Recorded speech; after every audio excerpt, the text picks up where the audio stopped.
এদিক সেদিক তাকাই, 2-4 জন দান করে, বাকিদের পকেটে টাকা থাকলেও 10টা টাকা অনেকে বাহির করতে চায় না। বাস্তব না অবাস্তব? অসংখ্য এরকম প্রমাণ পাওয়া যায়। অথচ আল্লাহ রাব্বুল আলামিন কোরআনে কি বললেন? ইন্নাল্লাযীনা ইয়াতলুনা কিতাবাল্লাহ ওয়া আকামুস সালাহ ওয়া আনফাকু মিম্মা রাযাকনাহুম সিররান ওয়া আলানিয়াহ ইয়ারজুনা তিজারাতান লান তাবুর। নিশ্চয় যারা ইয়াতলুনা কিতাবাল্লাহ, আল্লাহর কোরআনে কারীম, আল্লাহর কিতাব তেলাওয়াত করে 1 নাম্বার, ওয়া আকামুস সালাহ 2 নম্বরে যারা নামাজ আদায় করে। কি বললাম বলেন? 1 নাম্বার কি? যারা আল্লাহর কোরআন নিয়মিত কিছু কিছু তেলাওয়াত করে। 2 নাম্বার যারা নিয়মিত আল্লাহ তাআলার যে বিধান নামাজ আদায় করে। 3 নাম্বার ওয়া আনফাকু মিম্মা রাযাকনাহুম, যারা আল্লাহর রাস্তায় ব্যয় করে, সিররান ওয়া আলানিয়া, প্রকাশ্যে অথবা অপ্রকাশ্যে, সবার সামনে অথবা গোপনে। আল্লাহ বলেন ইয়ারজুনা তিজারাতান লান তাবুর, তারা এমন ব্যবসার আশা করে যেই ব্যবসার লাভ কোনোদিনও শেষ হবে না, কোনোদিনও শেষ হবে না। আমার ভাইরা দেখেন, আল্লাহর রাসূল সাল্লাল্লাহু আলাইহি সাল্লামের সাথে যে সাহাবীরা ছিলেন, হযরত আবু বকর, হযরত ওমর, হযরত আলী, উসমান সহ অসংখ্য যত সাহাবী ছিলেন, তাদের মধ্যে দান নিয়ে প্রতিযোগিতা হইত। যেমন এক যুদ্ধের সময় দেখা গিয়েছে হযরত ওমর রাদিয়াল্লাহু তাআলা আনহু চিন্তা করলেন যে হযরত আবু বকরের সাথে আমি কখনোই দান করে বেশি লাভ হতে পারি না, বেশি লাভবান হতে পারি না। সব সময় আবু বকর রাদিয়াল্লাহু তাআলা আনহু বেশি দিয়ে ফেলে, আজকে আমি বেশি করে নিয়ে আসব। তো দেখা গেছে হযরত আবু বকর রাদিয়াল্লাহু তাআলা আনহু অনেক সম্পদ নিয়ে আসছে, হযরত ওমর রাদিয়াল্লাহু তাআলা আনহু নিয়ে আসছে, অন্য সাহাবীরাও নিয়ে আসছে। আল্লাহর হাবিব সাল্লাল্লাহু আলাইহি সাল্লাম হযরত আবু বকর রাদিয়াল্লাহু তাআলা আনহুকে জিজ্ঞাসা করলেন যে তুমি কি নিয়ে এসেছো? হযরত ওমরকে নিয়ে জিজ্ঞাসা করলেন তুমি কি নিয়ে এসেছো? হযরত ওমর জবাব দিলেন ইয়া রাসূলুল্লাহ, আমি আমার সম্পদের যা আছে পুরো অর্ধেক আল্লাহর রাস্তার জন্য আমি দান করার জন্য নিয়ে আসছি। এবার হযরত আবু বকর রাদিয়াল্লাহু তাআলা আনহুকে জিজ্ঞাসা করলেন তুমি কি নিয়ে এসেছো? হযরত আবু বকর রাদিয়াল্লাহু তাআলা আনহু বললেন আমি আমার সব কিছু যা আছে সব, ঘরে কিচ্ছু রাখি নাই, সব নিয়ে আসছি। সুবহানাল্লাহ। এগুলো তো আমরা ইতিহাস হিসেবে মনে করি, বাস্তবতায় আমরা কেউই ওই ধরনের কোনো দান করার কল্পনাও করি না। অল্প কিছু দান করলেও যে লাভ হবে এটাও চিন্তা করি না। মোট কথা আমরা আমাদের সম্পদকে কামড়ে আটকে ধরে রাখতে চাই, 1 টাকাও আল্লাহর রাস্তায় দেই না।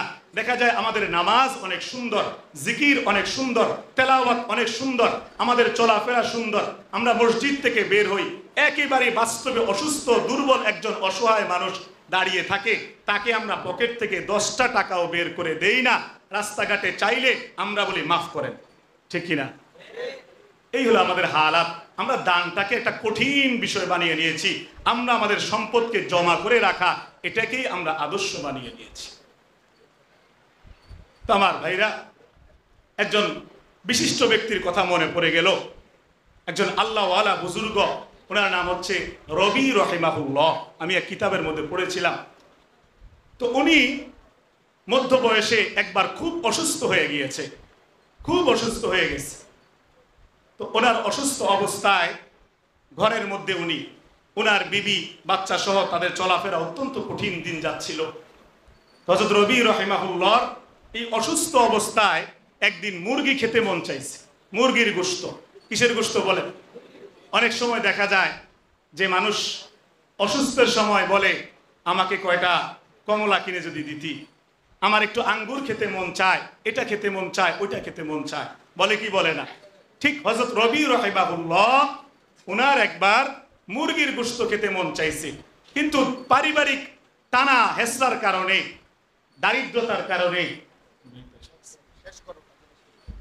দারিদ্রতার কারণে রবি রহিমাহুল্লাহ এটা বলতে পারছিলেন না। 40 দিন পর্যন্ত উনি আটকায় রাখছে ওনার এই কথাটাকে। 40 দিন পরে ওনার বিবিকে বলছে আস্তে করে, আমার না একটু মুরগি খেতে মন চাইছে। তো বিবি অনেক কষ্ট করে অল্প কয়টা টাকা দিয়া একটা ছোট মুরগি কিনে আনছে। মুরগি কিনে এনে রান্না করে আরো কয়টা রুটি বানাইয়া ওনার সামনে দিছে। দেওয়ার পরে উনি যখন খাইতে যাবে, লুকমা দিবে, এমন সময় দরজার মধ্যে ঠক ঠক করে একজন আওয়াজ দিছে। একজন দুর্বল মুসাফির আওয়াজ দিয়ে বলছে যে আছো কি কেউ, আমাকে কিছু খাবার দিবে, আমি ক্ষুধার্ত।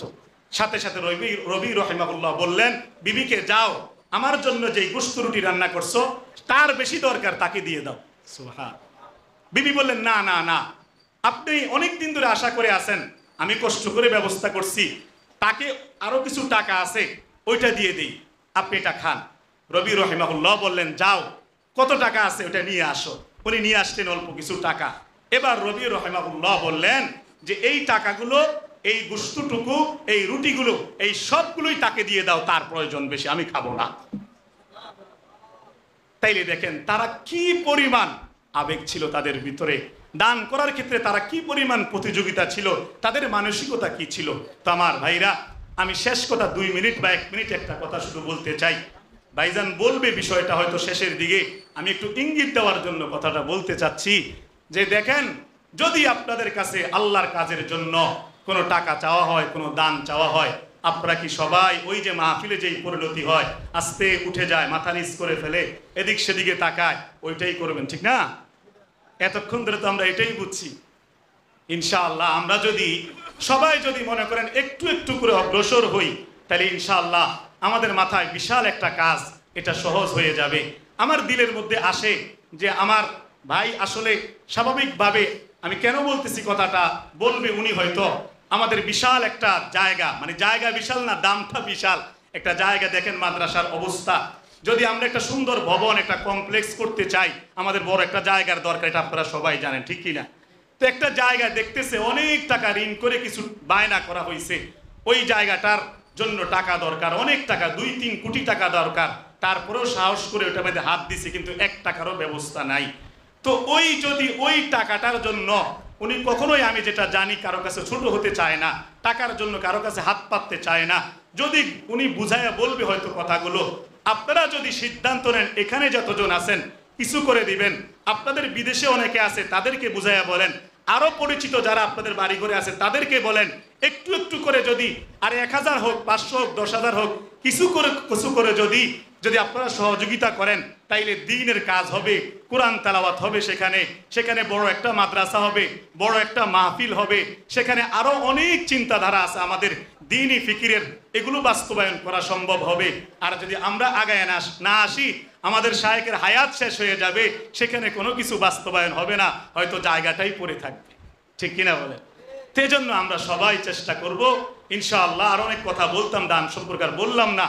যদি এই আলোচনাটা হয় আজকে বা যখনই হবে, আমরা সর্বোচ্চ আবেগ দিয়ে, নিজে না পারি কারো কাছ থেকে হলেও মাদ্রাসার জায়গাটা যেন ক্রয় করা যায়, এটা যেন হাতছাড়া না হয়ে যায়, এটার জন্য আমরা একটা ফিকির করবো তো ইনশাআল্লাহ। দেখেন আমরা কিভাবে কষ্ট করে এখানে আয়োজন করি, সেখানে যদি খোলামেলা জায়গায় হয় অনেক সুন্দর হবে ইনশাআল্লাহ। বড় একটা মাদ্রাসা হলে অনেক তেলাওয়াত হবে, আপনি সওয়াব পাবেন। আল্লাহ তাআলা তৌফিক দান করুন, আমিন।